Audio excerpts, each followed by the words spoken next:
The Bandai Namco Dragon Ball Xenoverse 2 page has just updated with all the latest downloadable content information pertaining to Xenoverse 2. Yes, even all the way back to the Super Pass for some of you OGs who remember that. By the way, there's also a release date on this, so that's very skeptical. I'll get there when we get there, but there's a release date on this that I do want to check, and it's Bandai's channel, so if there's a release date, that's you kind of just have to accept that as the truth. What matters most, though, is that they have everything pertaining to the Future Saga pack right here, and this latest information actually does update to confirm that, yes, we still only have one playable character that's coming. We're going to go through all of this, though, so again, hello, everyone, it's me again, SteedoJ here, back to more Dragon Ball Xenoverse 2, and this time on Dragon Ball Xenoverse 2, we're staying away from Dragon Ball Xenoverse 3 news, and I want to focus on the present, because if you don't fix the present, then the future don't matter. So what matters most right now to me is Future Saga Chapter 4. And you can see here we have information on Future Saga Chapter 1, Chapter 2, 3, and obviously the pack set. And the pack set obviously gives us very little information, but let's go on further to see what new information we do have here. Dragon Ball Xenoverse 2 Future Saga Pack Set. The Future Saga Pack Set bundles together Future Saga Chapter 1 through 4. This pack set is jammed full of content to enjoy Dragon Ball Xenoverse 2, even more including extra missions of characters active in new forms. Now they do say characters, but this might be pertaining to the fact that there's Future Saga Chapter 1 through 4 and not so much Future Saga Chapter 4, because keep in mind this is about the pack set in general. New parallel quests, additional moves, costumes, and more. And obviously for Future Saga Chapter 1, we got 5 playable characters, which I think is still the most we've ever received inside of a DLC pack. 5 new playable characters: Vegeta Super Saiyan God Ultra Super Villain, what a mouthful. Goku Black Super Saiyan Rose Ultra Super Villain, another mouthful. Broly Restrained, Android 18 Dragon Ball Super, and Videl Dragon Ball Super. Pretty nice of them to update 18 and Videl. Those characters weren't even in the story pack, so the Unova just updated them, I mean, either to, one, inflate the price of the DLC, or because they actually care about people who are fans of those characters, because they did them justice. They actually did them well. They don't feel like a cheap slapped-on add-on, like, you know, like, I don't know, Evolution Blue Vegeta to inflate a DLC price. They actually do feel like, you know, new core characters with new moves, and it's actually really refreshing to see. That reminds me, Evolution Blue Vegeta really did come with 0 skills available. We didn't get the Super Attack Final Flash, we didn't get his Flash Strike Evasive, we didn't get his version of Final Blow. But did we even get Final Gallic Rush? No, he was genuinely just slapped on just to inflate the price of that DLC. Or I guess because people were crying that they didn't want to play Rebrand and God Vegeta, so they just slapped on a reskin Vegeta. And apparently everyone was fine with that. Look how they played us like a damn fiddle! 3 extra missions, 12 parallel quests, 15 additional moves, 3 costumes and accessories. That is very little considering how much released in that pack. 5 Super Souls and 63 accessories. And then with Future Saga Chapter 2, we got 3 playable characters, which was Full Power Jiren, Ultra Super Villain, and Belmod and Daima Goku. Daima Goku didn't get any transformations, very tragic, but again, he was just slapped on because, you know, the Dragon Ball Daima promotion. If anything, he's another character that might inflate the DLC price, but the difference is that we actually got his skills, so he feels way less slapped on than Vegeta. But yeah, 1 extra mission arc, and it really was just 1 extra mission. It was just fighting Jiren. Belmod was just there as well. It wasn't even a separate mission. 4 parallel quests, 7 additional moves, 2 costumes and accessories, 3 Super Souls, and 14 illustrations. Future Saga Chapter 3, which had 2 new playable characters, Ultra Super Villain Golden Frieza and Dragon Ball Super Broly, transforming Dragon Ball Super Broly is how I like to call him since he actually transforms, and 1 extra mission arc, which again, yeah, that was just 1 extra mission because it was mostly about Frieza, wasn't even about Broly. 3 new parallel quests, 6 additional moves, 5 new costumes and accessories, 3 Super Souls, 23 illustrations, and 1 extra scenario, Chila and Broly all-out Conton City Patrol, which was admittedly fun and actually a very unique way to unlock Broly's moves. It made Broly's moves feel way more rewarding to get than just kind of headbutting a parallel quest until they just drop from like an inventory. And then last but not least, Future Saga Chapter 4, where we got a new playable character. Keep in mind, they say and more, which obviously and more is going to include the extra missions, parallel quests, etc. Again, we have to wait until there's a launch trailer, because if there is more than 1 new playable character, Bandai officially is not telling people that. They are actually, and this is not Steam, this is not the PlayStation Store, this is Bandai's official page. Let me show you guys. Bandai's official Dragon Ball Xenoverse 2 page, alright? If they're saying a new playable character, that's the only reason why the rest of the other information on Steam, PlayStation Store, Xbox Store, Switch Marketplace, all of these other places, that's the only reason why that would also say a new playable character, because that's the information Bandai's given out. If there's a second one, they haven't told us yet, and they don't want us to think there's a second one. Otherwise, they would have said multiple new playable characters. Or they would have just said new playable characters with an S at the end, you know, and then also add and more.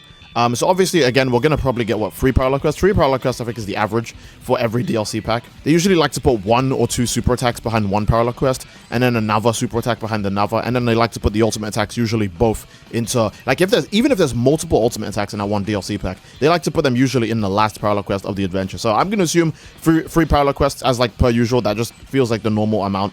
I can't predict the moves because I don't know if it's going to be a new version of Ultra Instinct Goku with an entirely unique moveset, or if it's going to be a new version of Ultra Instinct Goku with some new moves, because, again, you can't decide if they're going to put Meteor Crash on him again or not. They'll probably want to keep Divine Kamehameha on Ultra Instinct Goku as well, because it's just so cool, and it's his unique version of Kamehameha. So it's safe to say that Ultra Instinct Goku is not going to have one unique Kamehameha super attack. And then, by the way, I'm saying Ultra Instinct Goku because, again, Ultra Superhero Ultra Instinct Goku is most likely the new playable character. It would be a nice contrast to all the villains that make up this DLC pack if the last one was a hero. And not to mention, again, Goku is the most popular Dragon Ball character. If you're going to send off Xenoverse 2 on a bang, you're going to do it with the most popular character, which is Son Goku.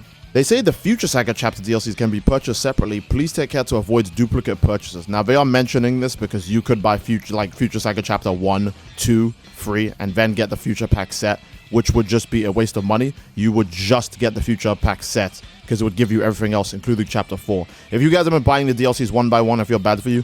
You should have just got the set because we already knew this was going to be 4 DLCs off rip.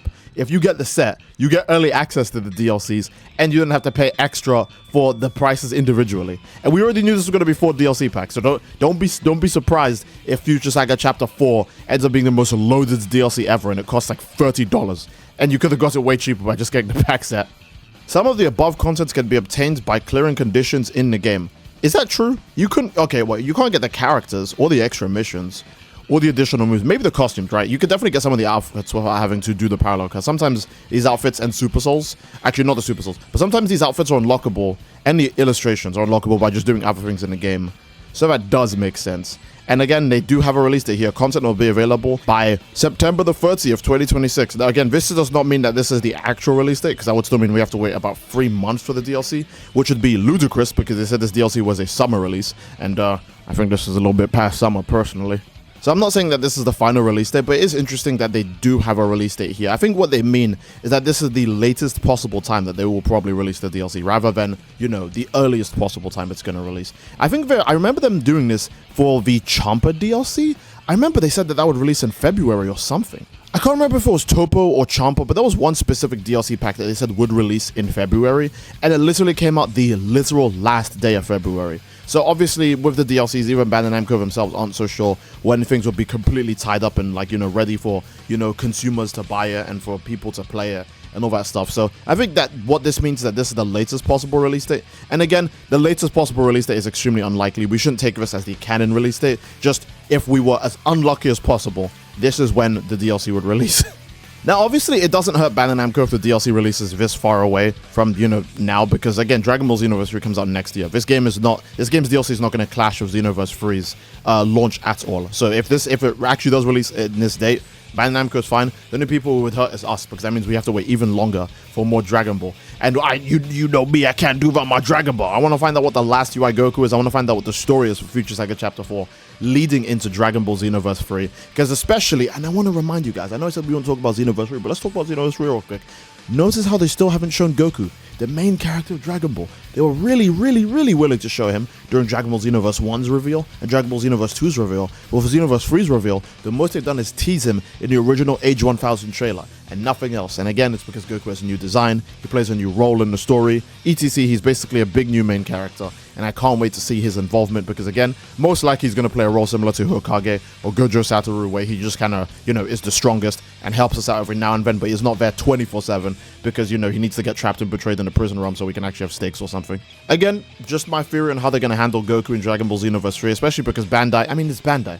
It's Bandai. Guys, it's Bandai. You know Bandai runs everything anime game related, right? Do you think they mind if they go, hey, let's just take the Gojo Satoru plot and apply it to Goku? Either way, I think that's a pretty solid place to end the video, lads. I do hope, again, you guys enjoy the video. And if you enjoyed the video, then obviously, again, please leave a like on the video. Don't forget to subscribe, it greatly supports the channel. And leave a comment down below as to what you fellas would like to see next time. I do love you all. I hope you all enjoyed, and I'll see you all next time. Again, gang, take care and peace. Bye-bye.